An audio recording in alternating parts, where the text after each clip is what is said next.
If you've remotely watched or read any news since 2008, you've probably heard bits and pieces about Fannie Mae and Freddie Mac. And if you're one of those people that have heard bits and pieces about them, you might not know exactly what they do. Both Fannie Mae and Freddie Mac are government-sponsored enterprises, or GSEs. Fannie and Freddie actually played, and still play, a key role in obtaining an affordable home mortgage. We have to start with how a loan is started first, at a bank. What typically happens is a person walks into the bank and requests a loan to buy a house. The banks, of course, are glad to oblige so long as the borrower can qualify financially. Of course, for their work, a bank is going to charge a fee to do your loan and make sure the home seller gets their funds. Now, what the bank has is a note saying that they will receive monthly payments from that borrower over 30 years. Let's say the mortgage is $1,000 a month for a $200,000 loan. The banks are going to hold onto this loan, and over time, that same $200,000 will be worth almost $360,000. Not a bad profit, right? However, another home buyer, and then another, and all these customers come in wanting a loan to buy a new house. Banks, however, have a rule. They must keep a certain dollar amount balance in their possession at all times.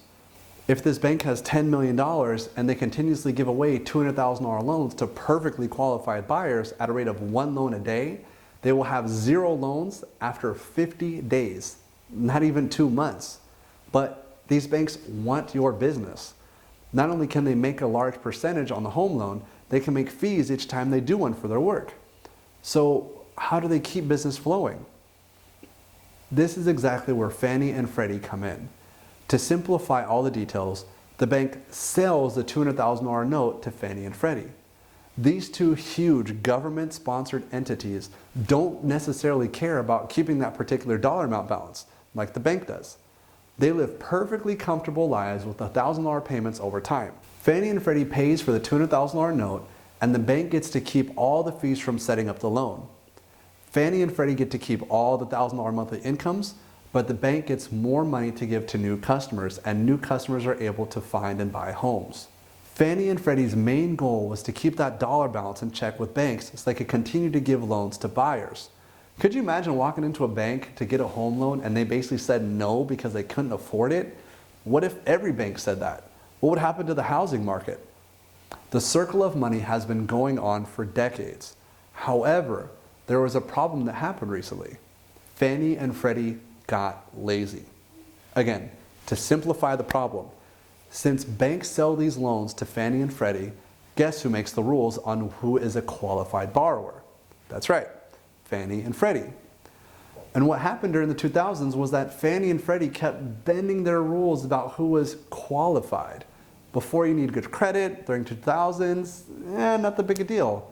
Before, you needed to have 3 or 5% down. During the 2000s, of course you could buy with no down payment.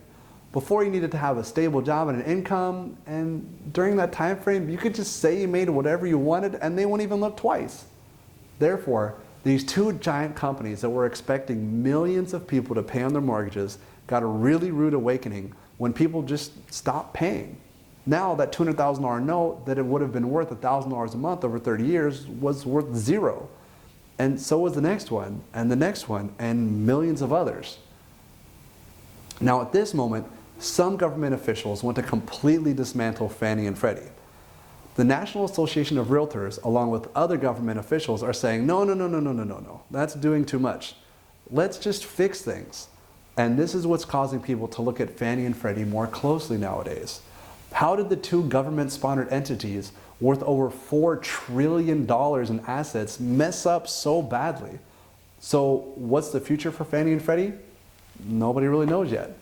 What's likely to happen is they won't completely be stopped and shut down. I would personally imagine they reform the structure of it so huge mistakes like this aren't made again, and that some checks and balances be put in place to oversee everything is consistently running smoothly.